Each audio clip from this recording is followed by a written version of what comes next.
Ẹ jẹ́ kí a wo bí a ṣe ń gbin iṣu ní ilẹ̀ Yorùbá. Àwọn alágbàro wọn á kọ́kọ́ kọ ebè iṣu. Lẹ́yìn náà ni a máa wá mú èbù iṣu.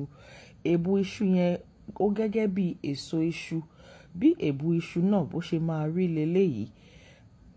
Lẹ́yìn náà ni a máa wá gé èbù iṣu yẹn sí kéékèèké. À á gé àwọn ibi tí kò dára kúrò. À á sì gé àwọn ibi tí ó dára sí ọ̀tọ̀ọ̀tọ̀. Tí a bá ti géṣu tán, àgbẹ̀ á wá fi èbù iṣu yìí sí orí àwọn ebè tí a ti kọ sílẹ̀ káàkiri oko.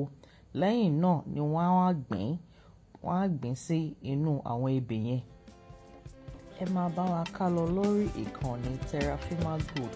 A máa mú oríṣiríṣi ohun ọ̀gbìn wá sí ojú ìwòran yín àti etí ìgbọ́ yín. Ire o!